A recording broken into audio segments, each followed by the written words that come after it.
Assalamualaikum warahmatullahi wabarakatuh. Halo semuanya, saya Happy Monal Putri dari Fakultas Ekonomi Bisnis Islam, Prodi Manajemen Bisnis Syariah, kelas 2H dengan NIM 308.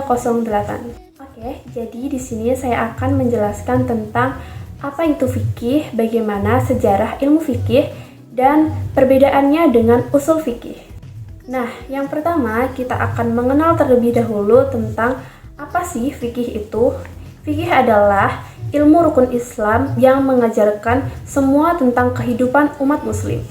Fikih penting karena memberikan aturan yang jelas dan pasti untuk kehidupan bermasyarakat yang tertib dan damai. Nah, fikih ini bersifat dinamis, merespon suatu masalah yang dipengaruhi oleh berbagai faktor seperti budaya dan sosial. Lalu kita akan mengenal tentang ilmu fikih. Secara sederhana, ilmu fikih itu adalah ilmu yang menjelaskan mengenai hukum-hukum Islam dalam kehidupan sehari-hari. Fikih membantu umat Islam dalam memahami dan menjalankan aturan agama dalam berbagai aspek kehidupan. Secara bahasa, fikih berarti pemahaman yang mendalam. Kemudian perkembangannya, sejarah-sejarah ilmu fikih. Nah, perkembangan ilmu fikih itu ada beberapa periode. Yang pertama yaitu periode Rasulullah SAW, yaitu pada tahun 610 sampai 632 Masehi. Nah, pada zaman inilah Rasulullah langsung memberikan jawaban atas masalah yang muncul. Jadi, pada masa ini Al-Quran menjadi pedoman utama dan hadis itu sendiri.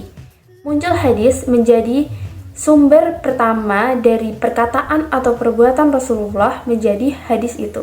Kemudian masa periode Khulafaur Rasyidin yaitu pada tahun 632 sampai 661 Masehi. Nah, pada zaman ini setelah Rasulullah wafat, para sahabatlah yang meneruskan dan mulai berjihad berusaha menetapkan hukum berdasarkan Al-Quran dan Sunnah yang dimulai dengan Abu Bakar As-Siddiq sebagai khalifah pertama.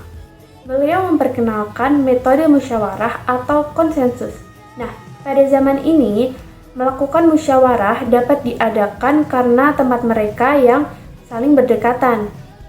Namun kemudian pada zamannya Umar itu sudah sulit untuk melakukan penyelenggaraan konsensus karena para sahabat sudah tersebar di berbagai daerah seperti di Mesir, di Suriah, Irak, dan Nia, kan saling berjauhan. Jadi pada zaman ini karena tempat mereka berjauhan, mereka pun mulai memperkenalkan sebagai sahabat yang penggunaan pertimbangan berbagai metode penggalian hukum. Jadi Umar ini membentuk lembaga pendidikan untuk pemecahan hukum tersebut. Kemudian pada zaman Utsman bin Affan dan Ali bin Abi Thalib, mereka melanjutkan pengembangan dalam mengembangkan metodologi hukum Islam. Ini sesuai dengan tantangan zamannya. Kemudian yang ketiga yaitu periode dinasti Umayyah, yaitu pada tahun 661 sampai 750 Masehi. Pada masa ini, wilayah Islam meluas dengan cepat sehingga muncul banyak permasalahan hukum baru karena banyaknya meluas di berbagai daerah. Maka dari itu, ulama kemudian mengembangkan ilmu fikih di berbagai pusat studi Islam seperti Madinah, Kufah, dan Mesir. Terdapat dua aliran utama yaitu Ahluri yang lebih mengutamakan akal dan logika, dan Ahlul Hadis yang berpegang teguh dengan hadis. Nah, pembukaan hadis ini itu pun dimulai pada periode ini. Kemudian periode Abbasiyah yaitu tahun 750 sampai 1258 Masehi. Nah, periode ini dianggap sebagai masa keemasan ilmu fikih. Mazhab-mazhab fikih pun secara sistematis seperti Hanafi, Maliki, Syafi'i, dan Hambali. Nah, ilmu usul fikih, metodologi penetapan itu juga berkembang pesat. Khalifah Abbasiyah sangat mendukung perkembangan ilmu pengetahuan termasuk fikih, namun Di akhir periode ini muncul kecenderungan taklid, yaitu mengikuti pendapat ulama terdahulu. Nah, pada periode taklid ini menutup pintu ijtihad, semangat ijtihad penafsiran hukum baru melemah dan lebih fokus pada penjelasan pemikiran metode terdahulu yang menjadi umum di kalangan umat muslim. Namun, ulama lebih banyak menulis penjelasan terhadap kitab-kitab yang sudah ada dan muncul fanatisme perkembangan fikih menjadi latar. Jadi, pada masa ini ilmu fikih mengalami kemunduran. Pada zaman kebangkitan, yaitu pada periode ini, ulama kembali bersemangat melakukan ijtihad terhadap masalah hukum. Hubungan antara ulama dan pemerintah pun harmonis, bahkan masyarakat umum bebas melakukan ijtihad. Pada periode ini pun juga muncul upaya pembaharuan ilmu fikih.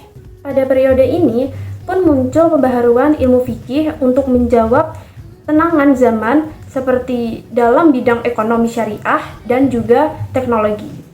Kemudian kita masuk ke perbedaan usul fikih dengan ilmu fikih. Nah, usul fikih sendiri yaitu ilmu yang mempelajari prinsip-prinsip dasar dalam hukum Islam yang tujuannya untuk memberikan panduan bagi para ahli hukum Islam dalam merumuskan hukum yang adil dan benar.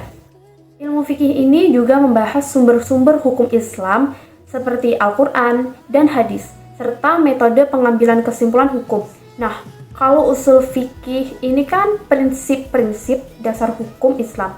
Nah, kemudian ilmu fikih tadi kan adalah hukum-hukum Islam. Jadi ilmu yang mempelajari hukum-hukum Islam yang digunakan oleh masyarakat dalam kehidupan sehari-hari.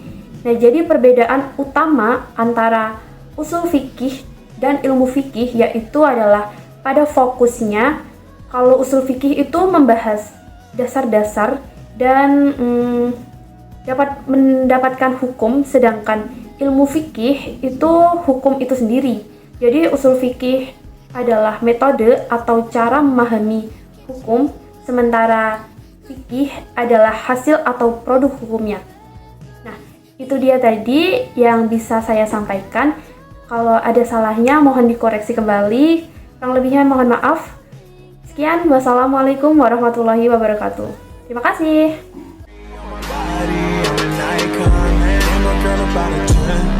I should fuck her in the